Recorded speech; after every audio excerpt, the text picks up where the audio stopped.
Questão de mecânica. No sistema de arrefecimento é o sistema que cuida da temperatura de funcionamento do motor. É ele que controla, mantém o motor na temperatura adequada. A finalidade da válvula termostática, veja bem, válvula termostática é um dispositivo do sistema de arrefecimento. Vamos pensar aqui para quando vocês virem esse termo ou termos parecidos em outros tipos de questões diferentes desses, vocês saberem responder porque entenderam, não porque memorizaram ou não porque decoraram a resposta. Válvula é um local, é um dispositivo que abre e fecha, permitindo ou não a passagem de algum fluido, seja ele líquido ou gasoso, às vezes até pastoso. Não estou falando dessa válvula, é qualquer válvula. Quando fala válvula, esquece a questão. Estou dando para você um conceito de válvula. O que é válvula? É um dispositivo que abre e fecha, controlando ali a passagem de um tipo de fluido. Fluido pode ser água, líquido, pode ser gás, pode ser pastoso. Imagina o seu botijão de gás dentro da sua casa. Ele tem uma válvula ali. Quando você fecha aquela torneirinha, você fechou a válvula, o gás não passa. Ok? Aqui é uma válvula termostática. Esse termo vem de quê? Vem de térmico. Térmico é temperatura. Então, ela é uma válvula que tem a função de abrir e fechar, permitindo ou não a passagem de algum fluido, mas que ela é acionada de forma termostática. É a temperatura desse fluido que vai determinar se ela vai deixar esse fluido passar ou não. Bom, agora que você entendeu esse conceito básico, você vai entender o seguinte: o motor do carro está lá funcionando e ele vai esquentando, chega num ponto que ele não pode esquentar mais. Aí o sistema de arrefecimento que controla a temperatura do motor precisa entrar em ação. Como é que ele sabe que está na hora dele entrar em ação? Por causa dessa bacana aqui, ó, essa válvula termostática. O termo, não é, de temperatura, percebe que a água que está vindo do motor para circular ali está numa temperatura muito alta, por isso que é o termostática. Está numa temperatura muito alta. Então essa válvula abre e permite que a água circule. O fluido, no caso aqui, é a água que está circulando entre o motor e o radiador, no caso, que é um dispositivo, o principal componente do sistema de arrefecimento. Então vamos lá. No sistema de arrefecimento, a finalidade da válvula termostática é diminuir o fluxo da água. Não é diminuir o fluxo da água. Impedir a passagem da água do radiador para o carburador. Em alguns casos, ela até vai impedir. Vamos deixar essa aqui por enquanto. Enquanto ela estiver fechada, essa válvula estiver fechada, ela impede a passagem da água, né? Ah, mas tem um problema aqui, ó, a passagem da água do radiador para o carburador. Não. O correto aqui seria radiador. Carburador é do sistema de alimentação, cuida de combustível, não tem nada a ver com água que controla a temperatura do motor. Uma pegadinha do Detran, tá vendo? Ele colocou aqui, ó, bem assim, parecido, né? Carburador e radiador. Até eu li rápido, quase que eu caí, tá vendo? Tem que ficar esperto. Então, carburador não tem nada a ver com o sistema de arrefecimento. Carburador é sistema de alimentação, combustível. Aqui é radiador. Então, tá fora. Indicar a temperatura quando o fluxo da água diminuir. Não vai indicar a temperatura. O que vai indicar a temperatura é o que está lá no painel do seu veículo, né? E não é nem a água diminuir, é quando a água aquecer ou esfriar, né? Então aqui está fora. Permitir a passagem de água do motor para o radiador. Ah, aqui, ó, olha o nome da peça que eu falei com você, ó, radiador. Aqui, ó, radiador, viu?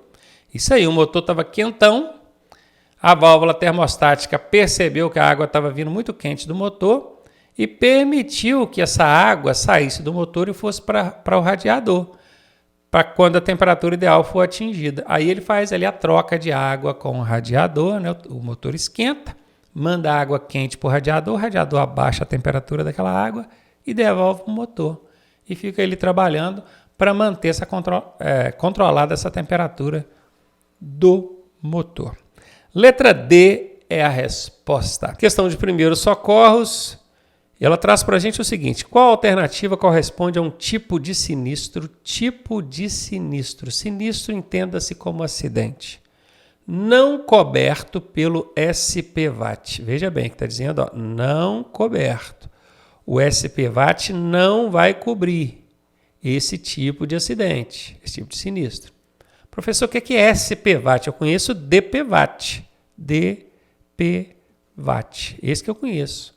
Pois é, o DPVAT foi substituído agora pelo SPVAT. Esse aqui é o nome certo agora. E significa seguro obrigatório para proteção de vítimas de acidentes de trânsito. Beleza? É aquele seguro obrigatório que indeniza as vítimas de acidentes. A gente sabe que qualquer vítima de acidente ou de sinistro causado ali envolvendo veículos automotores registrados no Brasil, o SPVAT vai cobrir. Qualquer vítima, tá? Então imagine uma colisão envolvendo dois automóveis. Se são automóveis registrados no Brasil, sim. Um deles que seja registrado, não sei nem se é os dois, esse é um veículo lá da Argentina, está circulando no Brasil, colidiu com outro, mas esse outro que está registrado aqui no Brasil, ele tem a cobertura do SPVAT e ele vai cobrir. Aqui está procurando qual que não vai cobrir. Então está fora. Envolvendo um caminhão e uma carroça. Carroça não é veículo automotor, ela não tem SPVAT, mas o caminhão tem. Beleza? Então, como um dos envolvidos aqui tem SPVAT, o SPVAT vai cobrir. Está fora. Entre um ciclista e um automóvel, bicicleta não tem cobertura de SPVAT, mas o automóvel tem. Então, está fora. Atropelamento causado por trem ou metrô. Por incrível que pareça, são veículos, o metrô, no caso, é elétrico, né? Não é automotor. Mas são veículos que deslocam na terra, veículos de terra. Quando eu falo terra, é não aéreo e nem aquático, ok? No chão. Mas eles não têm cobertura de SPVAT. Se o camarada bobear, for cruzar ali uma linha que chama de... Isso a pé ou de bicicleta, né? Se ele estiver no carro dele ou na moto dele, o carro e a moto têm cobertura de SPVAT. Porque a gente imaginou logo a seguinte situação. O camarada foi transpor a linha do trem ali, o trem veio e colidiu com o carro dele. Mas aí o carro dele tem cobertura. Não é o caso. Aqui, ó, foi um atropelamento. Né? Ou então um ciclista que foi atravessar. Perceba que tanto o pedestre quanto o ciclista não tem cobertura de SPVAT. E esses veículos aqui também não têm. Então, nesse caso, não vai ter cobertura do seguro obrigatório para a proteção de vítimas de acidentes de trânsito. Questão sobre mecânica. Problemas com a suspensão do veículo podem ocasionar no quê, hein? Perda de velocidade? Cara, se um problema na suspensão influencia na velocidade do veículo, influencia indiretamente, porque diretamente não tem relação não, tá? Pode ocasionar menor consumo de combustível? Olha, diminuir o gasto de combustível com certeza não vai, né? Porque eu nunca vi problema reduzir o consumo de combustível. Eu já vi problema aumentar o consumo de combustível. E nesse caso aqui, tem menos relação ainda, porque a gente está falando da suspensão, que não tem nenhuma relação com o sistema de alimentação do veículo, que é o que lida com combustível, tá? Então não é diminuir, não tem relação nenhuma com combustível. Letra B está fora. Perda de controle sobre o veículo? Pode ser. O sistema de suspensão é o que controla a estabilidade do veículo. Estabilidade. E essa estabilidade está diretamente relacionada a controle. Se você entra numa curva, o carro balança demais, pode saber. Problema de estabilidade, que está relacionado à suspensão. Então vamos lá, suspensão, que está ligada à estabilidade, que está ligada a controle sobre o veículo. Pode ser essa a resposta. Menor tempo de resposta nas acelerações também não tem nenhuma relação, suspensão com aceleração do veículo. Letra D está fora. Ficamos então com a letra C. Guarde esse esqueminha aqui, tá? Suspensão tem direta relação com estabilidade, que tem direta relação com o controle do veículo. E aí, tá gostando da aula? Eu sou o professor Ronaldo Cardoso e tenho o caminho das pedras para você chegar à sua aprovação da forma mais suave possível. Se você fizer exatamente o que eu te pedi, eu garanto que você passa. Clique aqui no primeiro link da descrição e vem ser aprovado com a gente. Questão sobre processo de habilitação. Aí campozinho aqui, né, uma área, um espaço para ser preenchido com alguma coisa aqui. São órgãos técnicos integrados por especialistas e têm como objetivo estudar e oferecer sugestões sobre assuntos específicos para decisões do... Isso aqui foi copiado do Código de Trânsito Brasileiro. Isso é quando o examinador não tem competência para elaborar uma questão decente, ele vai lá dar um Ctrl+C, Ctrl+V, tira duas palavras aqui de dentro do enunciado e joga ela aqui dentro. Aí o que a gente tem que observar? Perceba que toda alternativa tem duas palavras. Tem uma, duas. Uma, duas palavras não, é dois termos, porque aqui, por exemplo, são duas palavras, mas é um termo só. Duas. Ela é sempre separada por ponto e vírgula, tá? Onde existe a separação ponto e vírgula, tem uma, depois tem outra. Uma, depois outra. Uma, depois outra. Ponto e vírgula, uma, depois outra. E aí a gente vai ler tentando encaixar isso aqui lá dentro, Se eu colocar que a resposta é a letra A, eu vou concordar que Jari cabe aqui e que CETRAN cabe aqui. Aí ficaria assim, as Jari são órgãos técnicos integrados por especialistas e têm como objetivo estudar e oferecer sugestões. Eu já sei que não é. Jari não estuda nada, não oferece sugestão de nada. Jari é órgão julgador. Beleza? Ele julga os recursos de multa dos motoristas. Então, essa aqui não cabe. A letra B fala: as câmaras temáticas são órgãos técnicos integrados por especialistas e têm como objetivo estudar e oferecer sugestões sobre assuntos específicos para decisões do Conselho Nacional de Trânsito. Exatamente isso. Órgãos técnicos integrados por especialistas são as câmaras temáticas, tá, gente? Guarde isso. Quando o CONTRAN, o Conselho Nacional de Trânsito, vai publicar alguma norma, por exemplo, você está tirando carteira de habilitação, existe uma norma, é a Resolução 789 de 2022 do CONTRAN. O CONTRAN publicou essa resolução. Se você procurar na internet, você vai achar ela. Lá tem todas as regras de como é que funciona o seu processo de habilitação. Mas como é que o CONTRAN conseguiu pensar em todas aquelas regras? Ele não pensou, ele só decidiu, ele tomou a decisão e publicou. Quem pensou, quem estudou, foram esses órgãos técnicos aqui, composto por especialistas. Chama-se câmaras temáticas. A câmara temática que criou essa resolução aqui é a Câmara Temática de Educação. Tem também a de fiscalização, que é de esforço legal. Tem também a de engenharia. Tem 5 ou 6, se eu não me engano. São várias. E cada uma delas tem 20 a 30 especialistas ali dentro. E eles são nomeados a cada 2 anos. São grupos de pessoas especialistas mesmo. Eu poderia ser um, se fosse o caso de ser convidado. Então, sendo convidado, eu vou lá para dentro daquele grupo e a gente periodicamente se encontra, estuda, olha aqui, estuda a respeito de um determinado assunto, para então oferecer sugestões para o CONTRAN decidir o que ele vai publicar nessas resoluções aqui. Então a resposta é a letra B de bola, tá? Órgão técnico, composto por especialistas, são as câmaras temáticas. E elas estão vinculadas ao CONTRAN. É o CONTRAN quem cria essas câmaras temáticas para fazer esses estudos e oferecer sugestões para ele. Beleza? Guardou aí, né? Processo de habilitação. Não haverá cobrança do SPVAT quando o veículo... SPVAT é o antigo DPVAT, que é o seguro obrigatório. Seguro obrigatório para proteção de vítimas de acidentes de trânsito. Chamava DPVAT e agora mudou para SPVAT. É a mesma coisa, tá? Não haverá cobrança do seguro obrigatório o veículo que for novo e possuir airbag. Para começar, todo automóvel hoje em dia é obrigado a ter airbag. Então ele é novo e tem airbag, ele não vai pagar o SPVAT? Claro que vai, né, gente? Então esse aqui está fora. Quando for roubado, roubaram o meu veículo. Você já pensou ter que ficar pagando seguro para o veículo roubado para favorecer o ladrão lá? Aí não faz sentido, né? Ou então quando esse veículo deixar de circular por perda total. Aconteceu um sinistro, não tem mais recuperação esse veículo, virou sucata. Eu vou ficar pagando seguro obrigatório de sucata, veículo nem circula mais? Também não faz sentido. Então, realmente, nesse caso aqui, não haverá cobrança do SPVAT. Quando o veículo fica na oficina por mais de 15 dias, quem dera, hein? Tem veículo que está há meses e está pagando SPVAT, tem que pagar.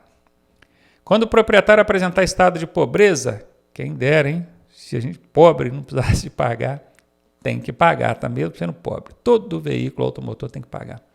Então, a letra B de bola, se o veículo for roubado, ou então ele não circular mais, perdeu perda total, virou sucata, aí não vai pagar o seguro obrigatório, porque não faz sentido mesmo. Questãozinha sobre processo de habilitação. Marque a alternativa verdadeira. A CNH, Carteira Nacional de Habilitação, de categoria A, habilita 3 pontinhos, é porque habilita alguma coisa. Então, a gente precisa encontrar aqui a alternativa que completa essa frase.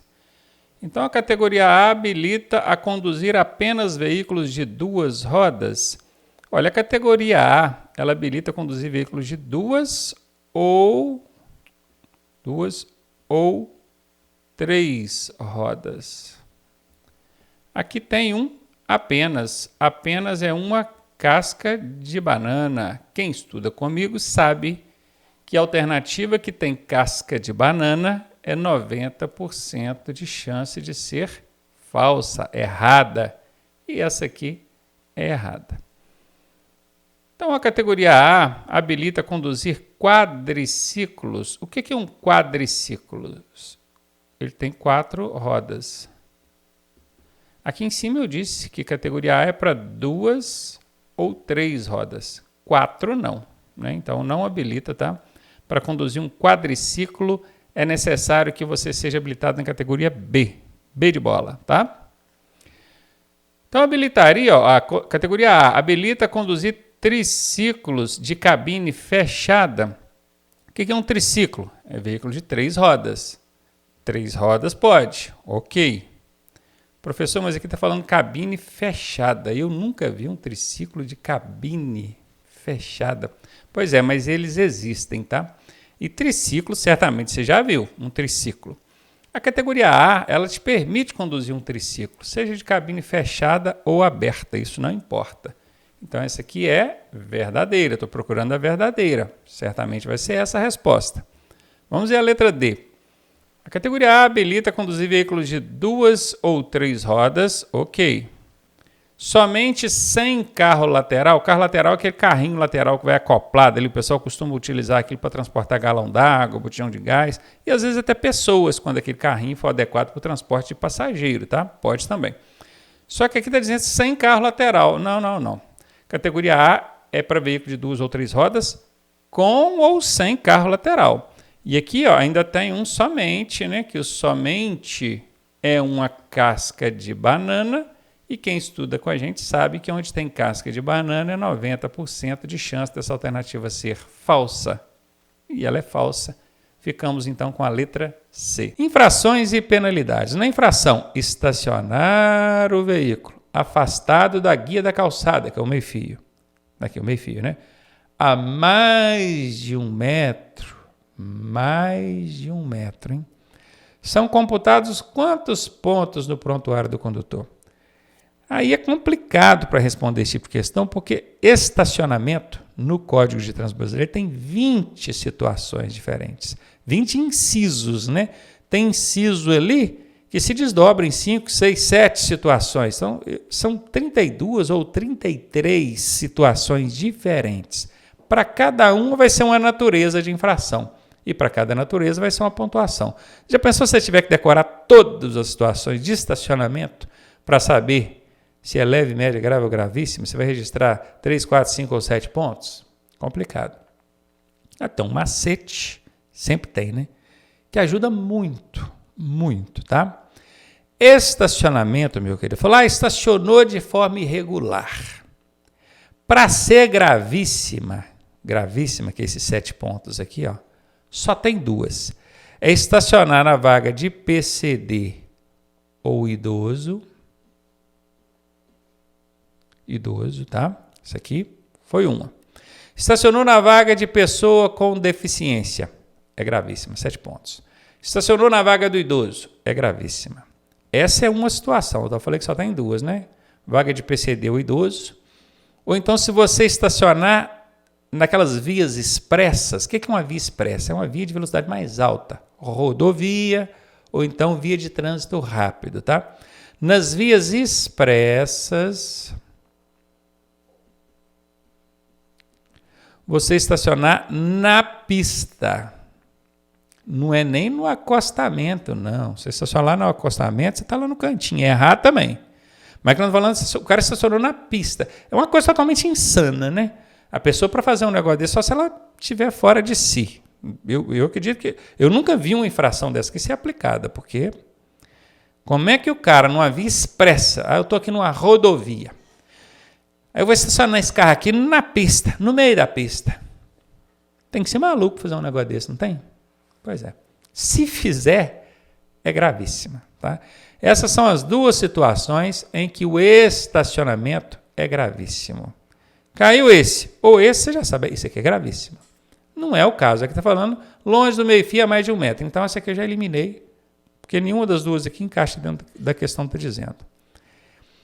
E leve, cara, leve também a gente só tem 2, que é o estacionar no acostamento. Vamos lá, só tem 2. Estacionar no acostamento. Isso aqui já é muito comum, tá? Aqui em cima, para o cara estacionar na pista de uma via expressa, tem que ser maluco, né? Tá querendo suicidar ou matar alguém. Aqui não, aqui é muito comum. Direto você vê uns folgados estacionados no acostamento. Estaciona, vai fazer lanche, vai para a beirada do mato lá fazer xixi, cuidar de menino. Mas tá passando mal, liga o pisca-alerta, bota o triângulo de segurança, que aí é situação de emergência. Agora, estacionar ali, vou lá fazer um xixi tranquilamente. Aí não dá, né, gente? Polícia passou ali, viu? É multa leve, tá? É uma multa leve. Ou então, se você estacionar afastado do meio-fio, entre 50 centímetros e 1 metro. Até 50 centímetros que você estacionar longe do meio-fio, às vezes você vê um carro estacionado a 50 centímetros, parece que está longe, mas ainda não é infração. Agora, passou de 50 centímetros, já é infração. Até 1 metro. Mediu lá 1 metro longe do meio-fio. Está longe pra caramba. Mas ainda é infração leve. Tá bom? Nesse caso aqui, ele está a mais de 1 metro.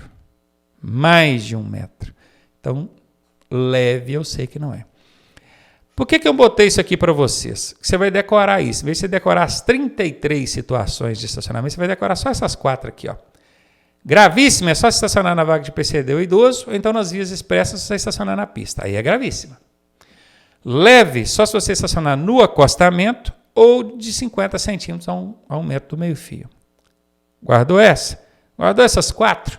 Você já sabe. Para ser gravíssima tem que ser uma dessas 2, para ser leve tem que ser uma dessas 2. O que sobrar, você já sabe que vai ser ou grave ou média. Nesse caso aqui entrou no que sobrou.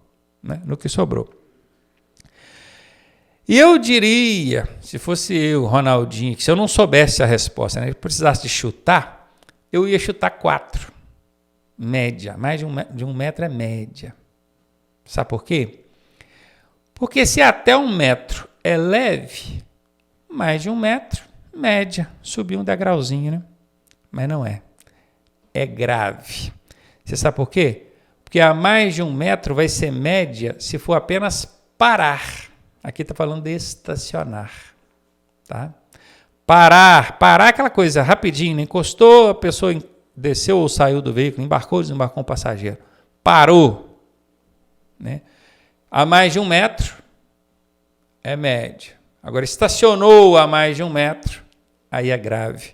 5 pontos. Espero que isso aqui ajude você a responder outras aí de estacionamento. Assista esse vídeo aqui várias vezes até entender e memorizar aqui essas dicas. Infrações e penalidades. A responsabilidade pelas infrações praticadas na direção do veículo cabe a quem? Veja bem, existem infrações que são de responsabilidade do proprietário. proprietário do veículo. É só ele que vai responder. Quais são as infrações que são de responsabilidade do proprietário do veículo, dono do veículo? São aquelas infrações relacionadas à regularidade do veículo. Tudo que tiver de errado com o veículo é o proprietário que responde.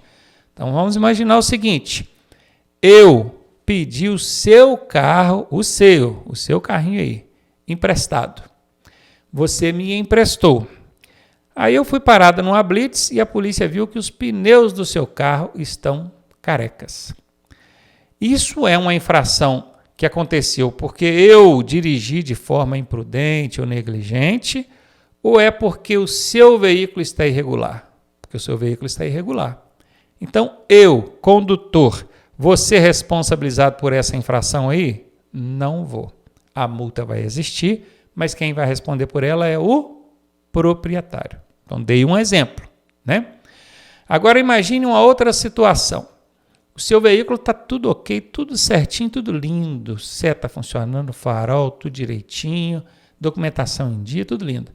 Mas um policial viu eu avançando o sinal vermelho do semáforo. Esse problema, essa infração está relacionada ao veículo? Não.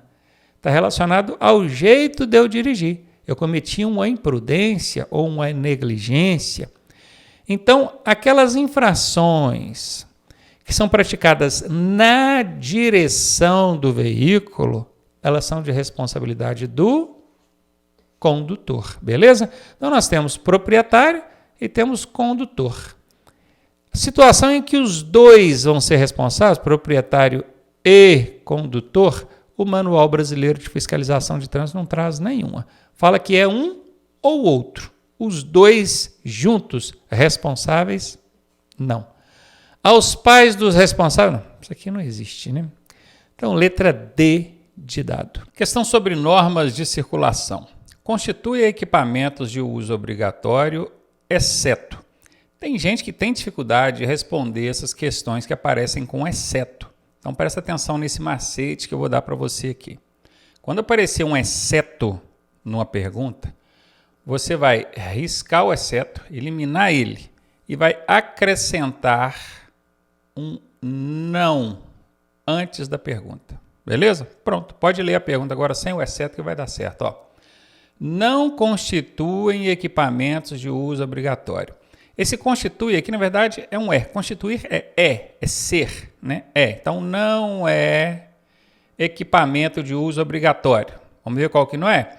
Limpador de para-brisas, aquela paletinha que fica ali na frente, ali, ó. Aquilo é um equipamento obrigatório, gente?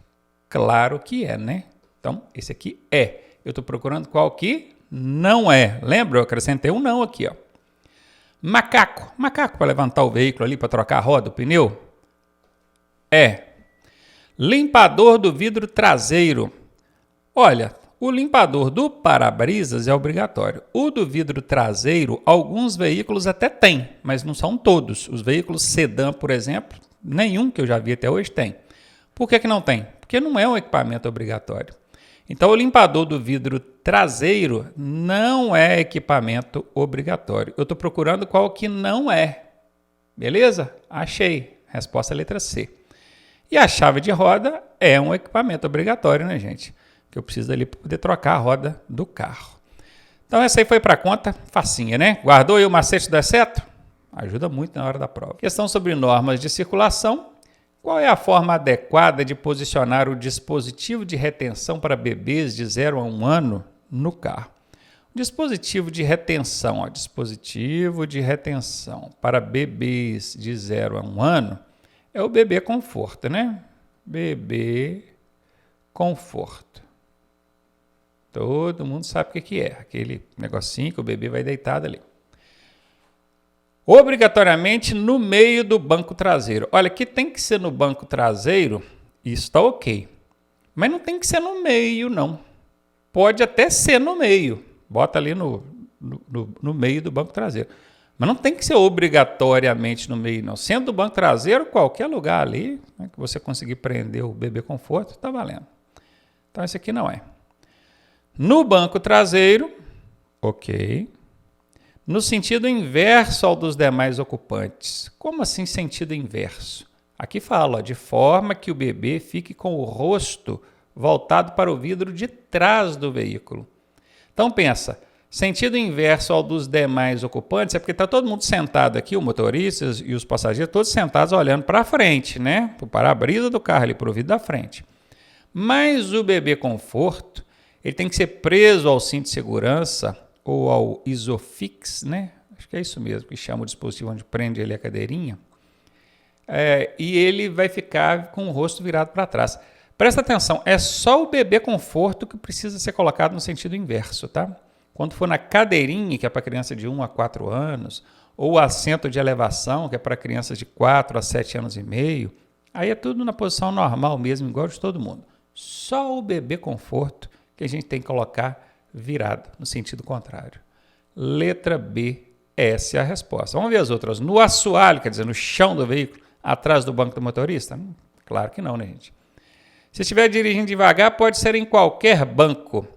Qualquer é uma casca de banana. C, B, casca de banana.